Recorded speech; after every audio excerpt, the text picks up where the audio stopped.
So when we look at a brush, you will see that these are the bristles. In the olden days, these would have been made out of horsehair or weasel hair or pig hair. But nowadays, these are most likely made out of plastic. I have other brushes that are made out of animal hair, and I'll show them to you later. Now, all of these bristles are held together by this metal band that's called a ferrule. And then over here is the handle. You want to avoid ever holding your brush down here by the ferrule. Why? Because you're probably going to get your fingers all painty. Plus, it kind of makes you think about you're doing math homework or something, that you're holding your brush like a pencil. You want to hold it up here in the green part. And you can even rest your finger on this nice little cushy little fingertip massager. You're going to hold it up here by the handle, and you're going to be holding your paintbrush up and down. What we want to do is to kind of pretend that this is a ballerina, and this is the very tippy toe of her toe up. She's standing up there pirouetting. Now, when we put on our paint, we're going to want to get it right on the tip. Let me show you some of the things that I want you to remember today.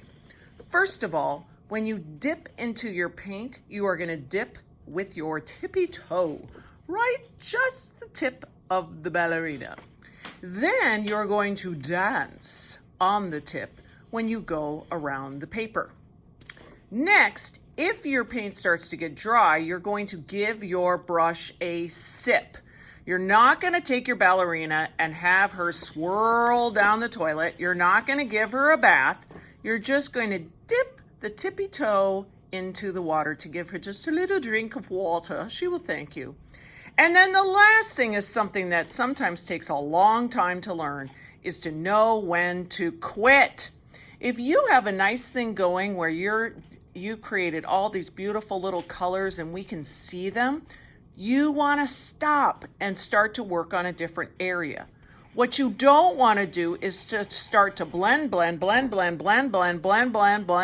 your brush and turn it back to one color. Well, what the world? Why did you work so hard to come up with all those colors just to ruin it? Here's an example of something that other kids do, is that they come up with these beautiful designs where we can see all the colors they've made, but they keep swirling and swirling and swirling to the point where they actually literally put a hole in their paper. We want to avoid that. Right now, I'm going to be showing you how we're actually going to act out these things with your personal ballerina, and you're going to be practicing on a feather. When you sit down, you're going to see that at different stations, there are 3 designated colors. And these are called analogous because they're near each other on the color wheel. We'll get into that later. But you're going to choose your station, and you're going to notice that I have the paints already poured out for you. Never, oh ever, are you going to go into these big things. That's just for me and Miss Adriana. Now, when you look over here, you're going to see that I have the first color. This is purple or violet. This is red, and this is red violet. And you can see that my last group did such a good job that these paints look very neat. I have some white here, and it's kind of hard to tell, but this is a little dish of water. This is where our ballerina is going to go to get a drink of water if she gets thirsty. Now, I'm going to change my camera angle and show you how we're going to paint. Okay, so if you look here, you'll see that I was sitting at a different table with different analogous colors. And I want you to notice that you can see my brush strokes. You can see that I was trying to make it kind of look like a feather. But you can also see the different colors that I was using. You can see that I was using a little yellow. I had a little bit of golden yellow here. I had this more orangey color. I even had this reddish color. And if you're a really good detective, you can tell that I used a little bit of white as well.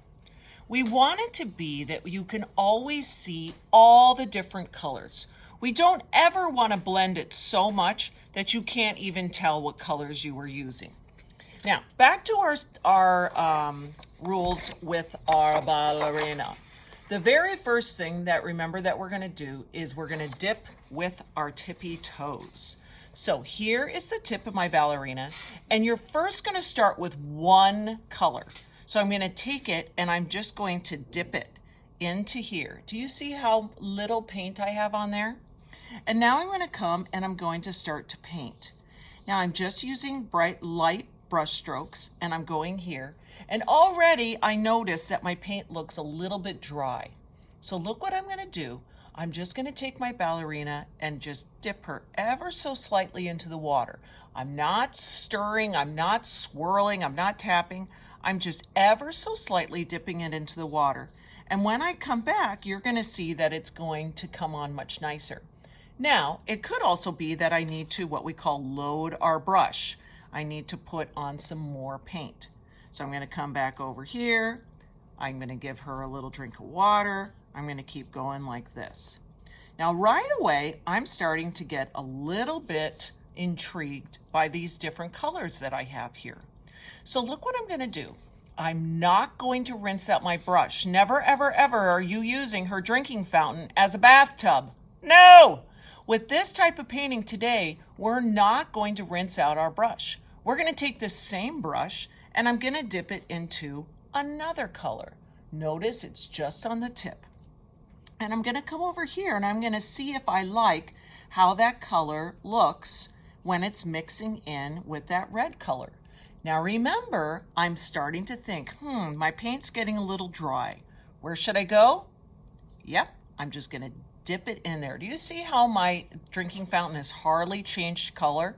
If by the end yours is still almost clear, your group will have done it just right. So I'm going to come here and I'm going to start to blend in some of these colors. I'm going to come back over here and get a little bit more because I want to see what it looks like. And I'm telling you, if you're a detective, by the time you're done, you should be able to see all the different colors that you used. Plus, you probably will have created even more by blending. Because look what I'm going to do now. I'm going to dip it into this color.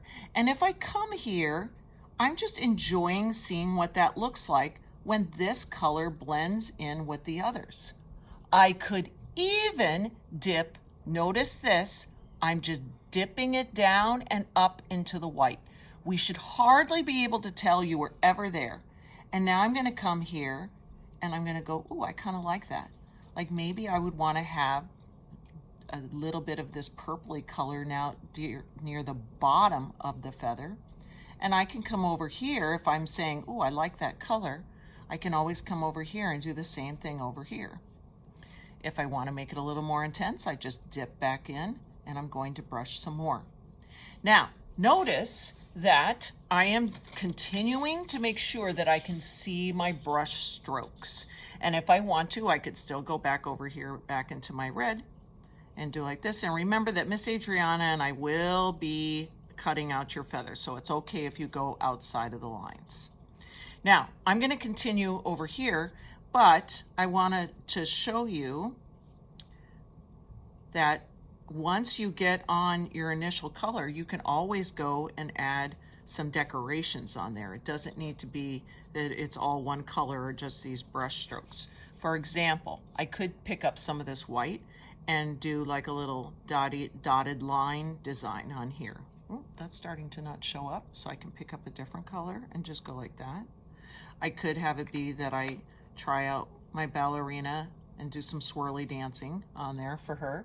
It's totally and completely up to you. Now, when you're finished, I would love for you to go to another station and do a different color on the other side. However, you now have quite a bit of paint on here. So I am going to want for you to go over to the ballerina bathtub, which is by the sink, to rinse this brush out and then to start on your next feather on the other side. Because eventually I'm going to fold these and you'll have a double-sided feather. It's going to be beautiful. Notice that I didn't try to paint over the label too much. I can still see the name on there pretty well because we want to know who made what feather. And now I'm going to show you a few things that I don't want you to do. Remember how I said that we were going to dance on the tippy toe of your ballerina? Well, some people get carried away and they think that the ballerina wants to scoot on her bottom. No, no, no. This is not a rear end scooting ballerina company. No. Plus, you're ruining your brush. Remember, you are always doing it on the tip, and you can always dip it back into your water to go more. Another issue is that sometimes people overblend.